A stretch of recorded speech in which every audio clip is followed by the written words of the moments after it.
Hello students, आज हम लोग एक बार फिर से एक नए वीडियो के साथ में मिल रहे हैं। और आज का जो टॉपिक है 10th क्लास के लिए टर्म 2 का, वो मोस्ट इम्पॉर्टेंट टॉपिक है और बहुत ही छोटा टॉपिक है। उसके बेसिक्स बहुत छोटे हैं। अब आप लोग कहेंगे कि सर ये क्या बात होती है, हर वीडियो में आप यही कहते हैं कि ये टॉपिक बहुत इंपॉर्टेंट है। हाँ, हर टॉपिक में कहते हैं कि ये टॉपिक इंपॉर्टेंट है, हर वीडियो में। क्यों?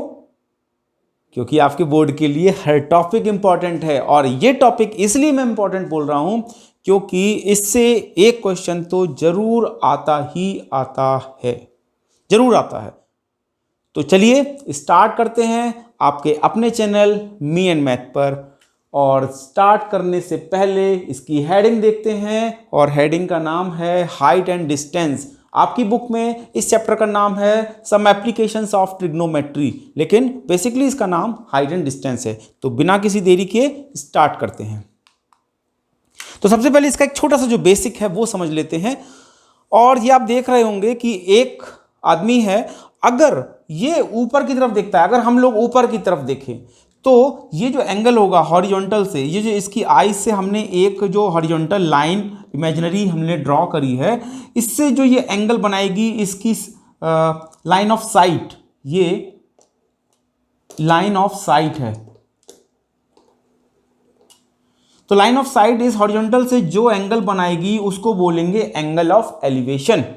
ठीक है, अगर हम ऊपर की तरफ देख रहे हैं तो हमारी लाइन ऑफ साइट हमारी आइस के ऐसे जाएगी उस ऑब्जेक्ट तक, और एक हॉरिजॉन्टल लाइन होगी, क्योंकि एंगल तो हॉरिजॉन्टल लाइन के साथ ही बनेगा, किसी दो लाइन के बीच में बनेगा। तो एक हॉरिजॉन्टल लाइन हमने ड्रॉ कर ली, इमेजिनरी सोच ली, और वो हमारा एंगल ऑफ एलिवेशन होगा। और अगर यही आदमी नीचे की तरफ किसी को देख रहा है, सपोज हम नीचे की तरफ देख रहे हैं, ये जो बिल्ली बैठी है इसी को देख रहा है, तो इस हॉरिजॉन्टल लाइन से अब यहां पे ये जो है लाइन ऑफ साइट है, तो इस हॉरिजॉन्टल लाइन और इस लाइन ऑफ साइट के बीच में जो एंगल बन रहा है उसे बोलेंगे एंगल ऑफ डिप्रेशन। इतनी बात समझ आ गई?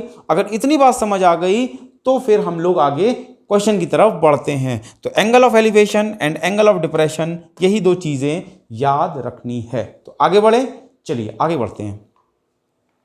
तो फर्स्ट क्वेश्चन है हमारे पास में, आप देख रहे हैं, a circus artist is climbing a 20 metre long rope. तो इसका फिगर यहां पे दिया है, 20 मीटर लॉन्ग रोप, यहां से एक लॉन्ग रोप पे चढ़ रहा है, which is tightly stressed and tied from the top of a vertical pole. तो वर्टिकल पोल हमारा ये है, और इस पोल के टॉप पॉइंट से ये रोप एसी बंधी हुई है बहुत tightly. Find the height of the pole. तो पोल की हाइट पूछ रहा है। If the angle made by the rope with the ground level, ground हमारा ये है, इससे 30 डिग्री का एंगल बना रही है, तो हमको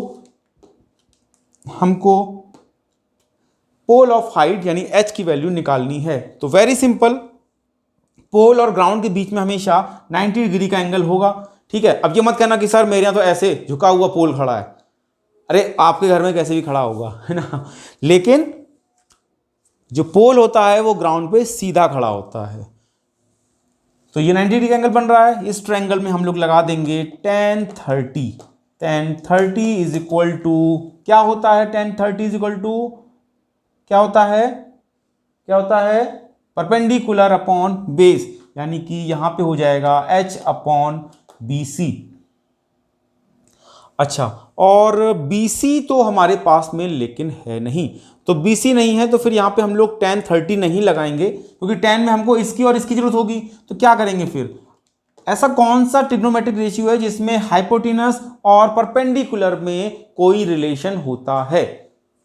किसमें होता है? जल्दी बोलो, परपेंडिकुलर हाइपोटेनस। हाँ, साइन में। तो sine 30 is equal to perpendicular यानी कि h अपॉन हाइपोटेनस यानी कि AC। यही तो होगा। अरे देखो, पापा बियर पियोगे? हाँ बेटा। तो P upon H, perpendicular upon hypotenuse.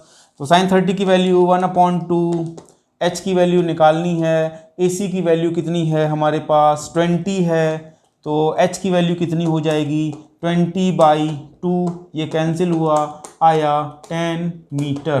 तो आंसर इज 10 मीटर और ये 10 मीटर आंसर है हमारा। तो इसका मतलब सही है। समझ आ गया बात? आगे बढ़ें, चलो आगे बढ़ते हैं। नेक्स्ट क्वेश्चन है, a tree breaks due to storm and the broken part bends so that the top of the tree touches the ground। तो एक ऐसे एक पेड़ है, अब यहां से इसका टूट गया, इतना हिस्सा टूट गया, तो ये टूट गया तो ये यहां पे आ गया। इसको ऐसे बना लेते हैं,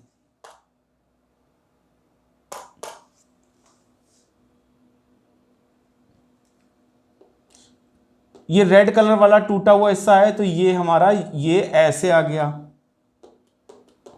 ठीक है। अच्छा, अब बोल रहा है touch is the ground making an angle 30 degree with it. तो ग्राउंड के साथ में ये कितने डिग्री का एंगल बना रहा है, ये 30 डिग्री का एंगल बना रहा है। The distance between the foot of the tree to the point where the top touches the ground. Foot of the tree और जहां पे ये टूटा हुआ हिस्सा टच कर रहा है ग्राउंड में, उसके बीच का डिस्टेंस कितना है, 8 मीटर। तो 8 मीटर ये यहां से यहां तक का डिस्टेंस है। तो बोल रहा है find the height of the tree, height of the tree बोल रहा है। तो हाइट ऑफ द ट्री हमारे पास क्या होगा, हाइट ऑफ द ट्री ये होगा। तो अब ये कैसे निकालेंगे, यहां पे इसकी वैल्यू पहले निकाल लेंगे h की, ठीक है। तो अब परपेंडिकुलर और बेस में रिलेशन हमको पता है, तो 10/30 लगा देंगे,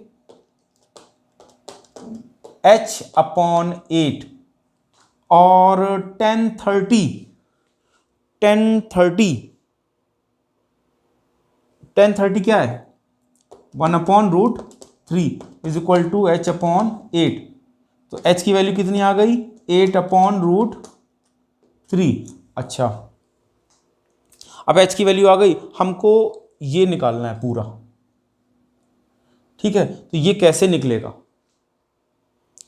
ये कैसे निकलेगा, पहले हम लोग ये निकाल लेंगे, ठीक है, ये निकालेंगे। अच्छा, एक तरीके से और भी कर सकते थे कि अब देखो यहां पे तो हम लोग पाइथागोरस निकाल के ये लगाएंगे, या एक तरीका और भी है, वो तरीका देखो, उस तरीके से भी कर सकते हैं। कैसे, अगर sin 30 लगा दें हम लोग, sin 30 मतलब cos 30, सॉरी cos 30 लगा दें। क्यों cos 30 लगाएंगे, क्योंकि हमको हाइपोटेनस चाहिए और बेस दिया है। तो हाइपोटेनस और बेस में किस ट्रिग्नोमेट्रिक रेशियो में रिलेशन होता है, वो होता है cos में। तो cos 30 की वैल्यू हो गई बेस अपॉन हाइपोटेनस। हाइपोटेनस की वैल्यू कुछ यहां लिख देते हैं, ए सी, ठीक है। बेस 8 है और वो सी। इस cos 30 की वैल्यू कितनी हो जाएगी, cos 30 की वैल्यू कितनी हो जाएगी, √3/2। ये कितना हो गया, 8/AC। तो AC की वैल्यू कितनी हो गई, AC की वैल्यू हो गई 8 × 2/√3 यानी कि 16/√3 हो गई इतनी। अच्छा, अब ये तो हमारे पास ये निकली है 16/√3। अब 16/√3 है, तो ये जो AC है ये यही वाला हिस्सा तो है, ये वाला हिस्सा है ना, यानी कि 16/√3, ठीक है, ये वाला हिस्सा है। अच्छा, हमारे पास ये तो निकल आया। अब h क्या होगा, क्योंकि इसको और इसको जब ऐड करेंगे तभी तो हमें कैपिटल H मिलेगा। तो इससे पहले वाले में हम लोग ने h की वैल्यू क्या निकाली थी, भूल गए क्या, अरे कैसे भूल गए, 10/30 फिर से लगा दो, इन ट्रायंगल ABC। तो 10/30 परपेंडिकुलर क्या है h और बेस क्या है 8, इसकी वैल्यू कितनी है 1/√3। तो ये कितना हो गया h/8। तो h की वैल्यू कितनी आ गई 8/√3। अब देखो इसको कुछ नाम दे दें, इसको नाम देते हैं d दे देते हैं। चलो, इतनी बात समझ आ गई, चलो इसको हम डिलीट करते हैं। अब देखो, अब कैपिटल H यानी ट्री की पूरी लेंथ क्या होगी, स्मॉल h प्लस AD। तो स्मॉल h की वैल्यू अभी निकली है 8/√3 और AD की वैल्यू कितनी है 16/√3। ये कितना आ गया 24/√3। इसको रेशनलाइज कर लो तो √3 का ऊपर नीचे मल्टीप्लाई किया तो ये हो गया 24√3/3। इससे कैंसिल हुआ तो ये आ गया कैपिटल H की वैल्यू 8√3 मीटर, ये आ गया और यही हमारा आंसर हो गया। बात समझ आ गई? तो क्या करेंगे, ये टूट गया हिस्सा तो पहले इस टूटे हिस्से की हम लोग लेंथ निकाल ली और फिर उसके बाद h की निकाल ली, दोनों को ऐड कर दिया तो हमारे पास में पूरे ट्री की लेंथ आ गई। कोई डाउट? आगे बढ़े। देखो next, a contractor plans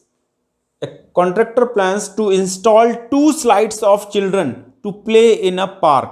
For the children below the age of 5 years, she prefers to have a slide whose top is at height of 1.5 meter and is inclined at an angle of 30 degree. तो दो slides हैं, slide कैसे लगी होंगी, ऐसे लगी होंगी है ना, बच्चों के झूले ऐसे लगे होंगे। और एक बोला गया है कि 1.5 मीटर हाइट है, यानी 1.5 मीटर हाइट है और जो एंगल है वो कितना है, वो एंगल है 30 डिग्री, ठीक है, to ground. Where as the elder children she wants have a steep slide at height of 3 metre at an angle of 60 degree. What should be the length of the slide in each case? दोनों case में हमको बतानी है कि कितनी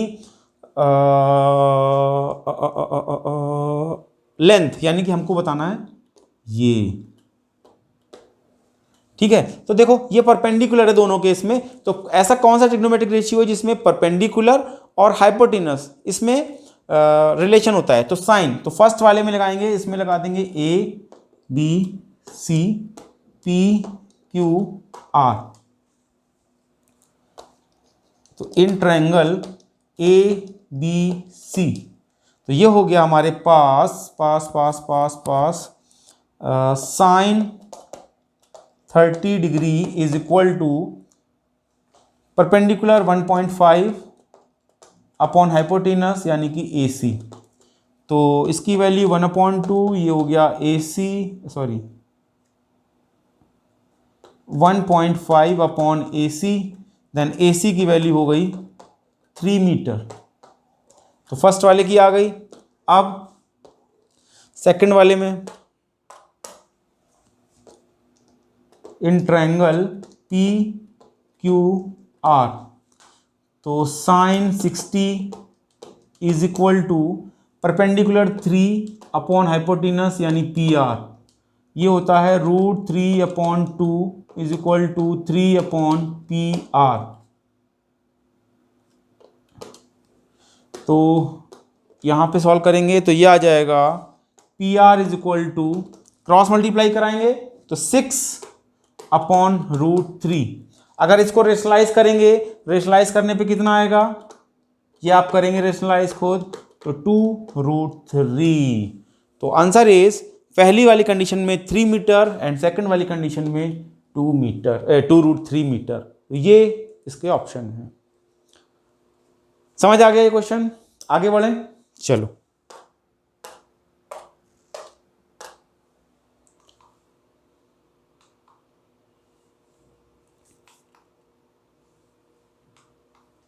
हाँ ठीक है।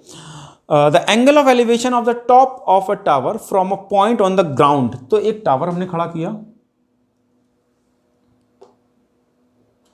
और ग्राउंड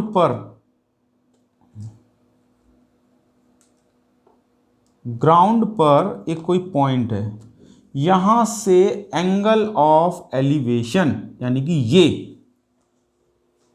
है ना, ये बोला ना angle of elevation of the top, तो इस टॉप का from a point on the ground, from जहां से होता है वहां से एंगल बनता है और ऑफ जिसका होता है उसका एंगल बनता है, which is 30 metre away from the foot of the tower. ये पॉइंट इस फुट ऑफ द टावर से 30 मीटर अवे है, दूर है। अच्छा, एंगल कितना है? Angle 30 degree. तो बोल रहा है कि find the height of the tower. बिल्कुल हलवा क्वेश्चन है ना। लगा दो tan 30 is equal to h upon 30, then 1/√3 is equal to h upon 30, then h is equal to 30/√3। इसको रेशनलाइज करेंगे तो कितना आएगा? tan√3 metre. तो ये हमारा आंसर चेक कर सकते हैं आप क्वेश्चन में, सही है। एकदम आसान क्वेश्चन, इसमें तो कोई दम नहीं थी। आगे बढ़ते हैं। हाँ, अ काइट, ठीक है, चलो। A kite is flying at the height of 60 metre above the ground. तो एक काइट है, वो एक ग्राउंड से 60 मीटर ऊपर उड़ रही है। The inclination of the string with the ground is 60 degree, यानी कि इसकी ग्राउंड के साथ में जो इंक्लाइनेशन है वो 60 डिग्री है, यानी कि ये क्या है? Angle of elevation 60 degree. Find the length of the string that there is no slack in the string. ठीक है, तो इसमें क्या लगा दें? हमको ये निकालनी है, हम लोग इसको L निकालनी है। ठीक है, इसको L मान लेते हैं। तो L निकालना है तो ये हाइपोटेनस है। हाइपोटेनस और परपेंडिकुलर में अभी बताया क्या रिलेशन होता है? साइन का। तो sine 60 is equal to perpendicular, यानी कि 60 upon L, √3/2 is equal to 60 upon L। तो ये L इज इक्वल टू हो जाएगा 120/√3। यहाँ पे इसको क्रॉस मल्टीप्लाई कराएंगे। क्रॉस मल्टीप्लाई कराने के बाद हमने देखा तो ये कितना आया?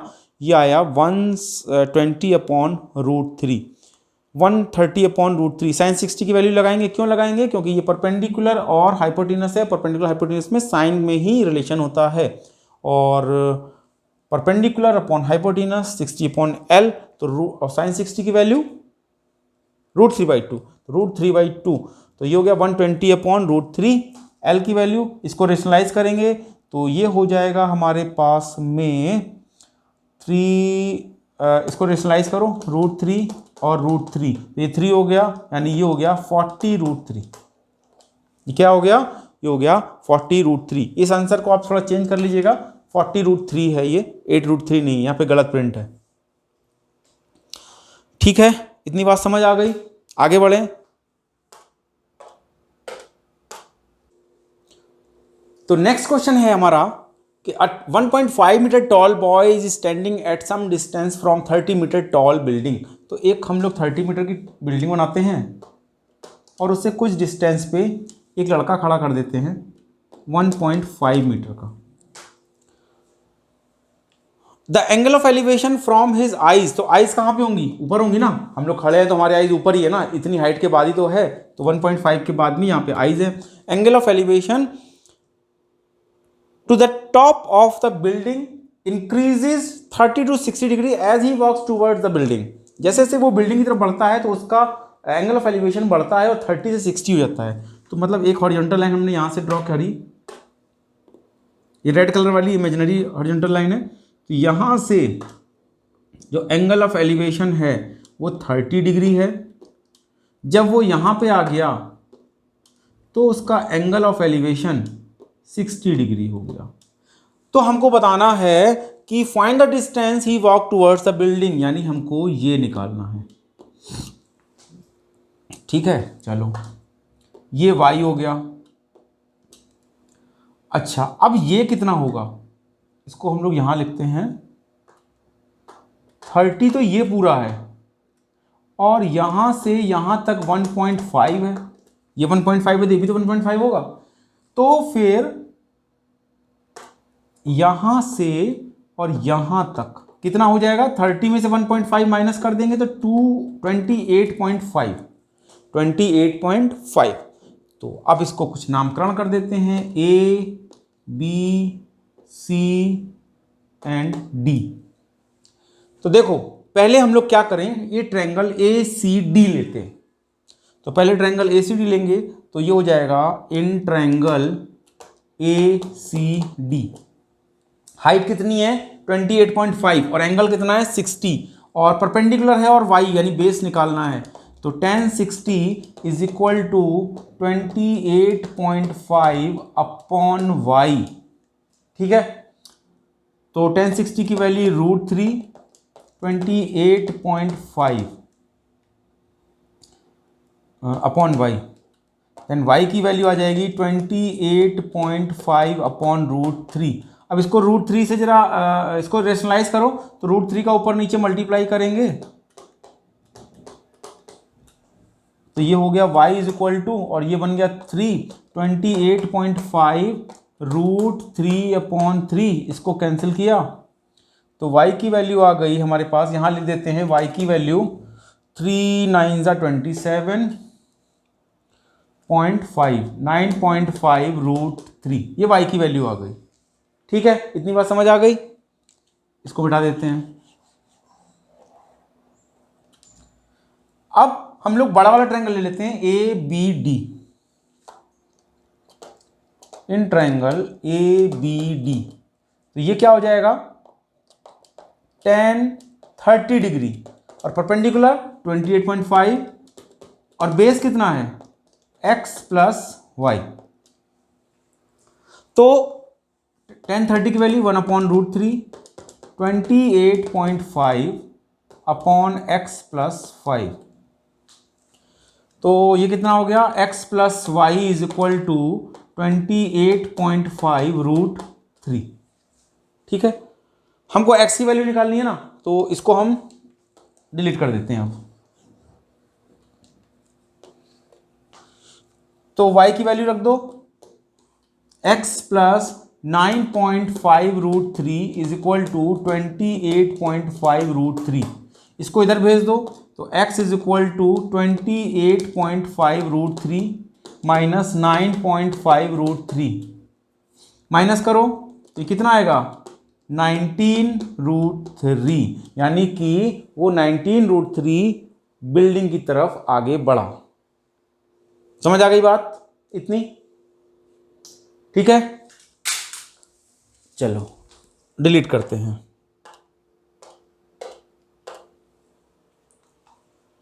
नेक्स्ट क्वेश्चन,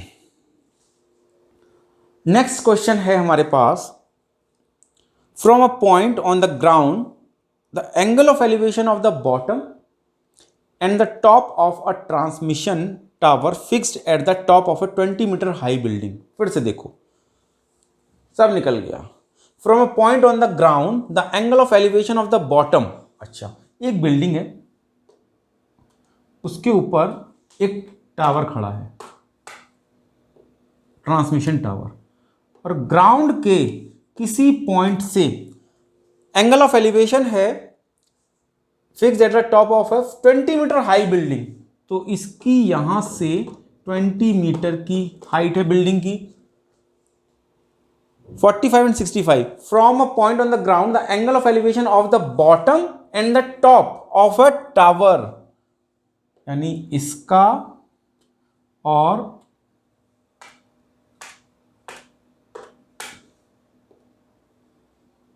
इसका दोनों का एंगल ऑफ एलिवेशन दे रखा है 45 और 60 बॉटम एंड टॉप। तो बॉटम का, इस टावर के बॉटम का दे रखा है हमारे पास में 45 एंड ये दे रखा है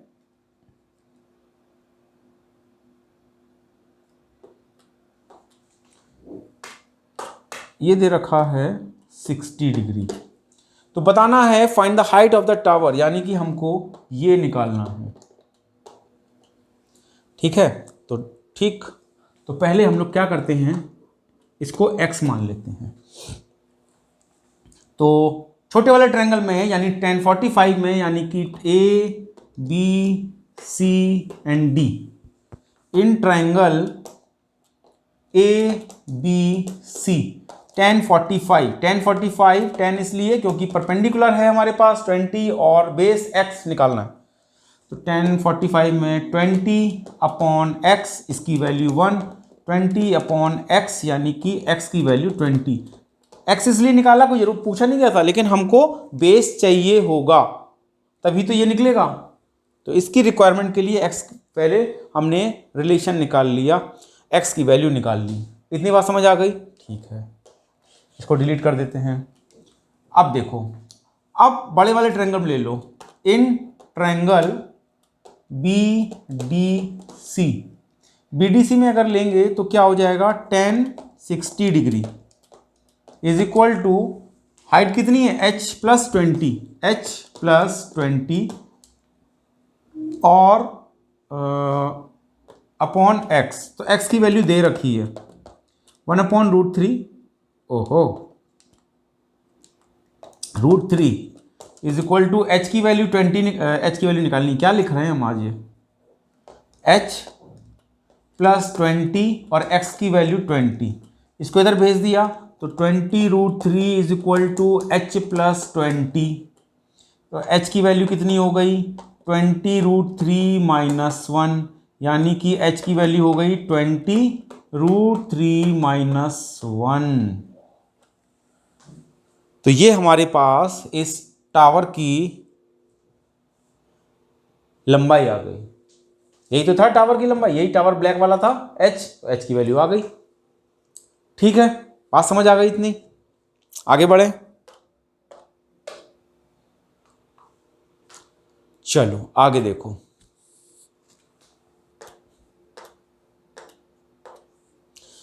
आगे क्या बोल रहा है, a statue 1.6 metre tall stands on the top of a pedestal from a point on the ground. The angle of elevation of the top of the statue is 60 degree and from the same point the angle of elevation of the top of the pedestal is 45 degree. Find the height of the pedestal. अच्छा देखो, एक ये pedestal है और क्या बोल रहे हैं, 1.6 metre tall statue stands on the top of a pedestal. तो एक ये पेडेस्टल है और यहां पे एक स्टैचू खड़ा है, इसकी हाइट है 1.6 metre. From a point on the ground, ground के किसी पॉइंट से the angle of elevation of the top of the statue,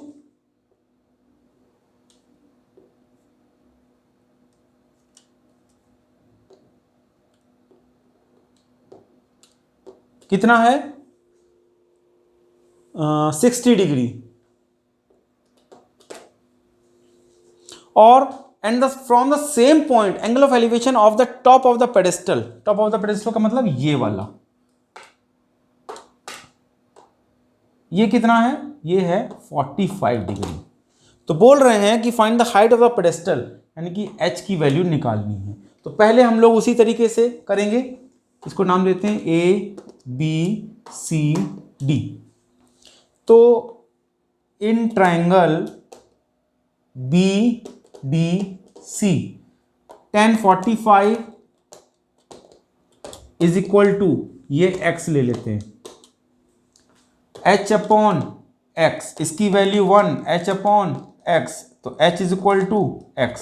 ये एक रिलेशन आ गया हमारे पास में। क्या आ गया, रिलेशन आ गया। हटा दें इसको,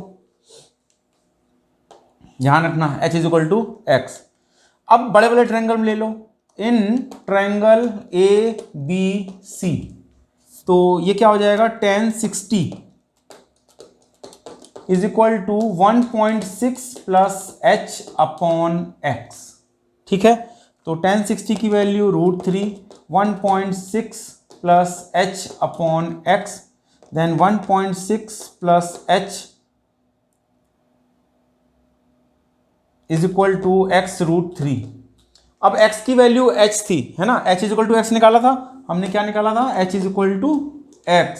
तो ये वैल्यू यहां पुट कर देंगे, तो 1.6 plus h is equal to h√3। ठीक है, इसको मिटा दें।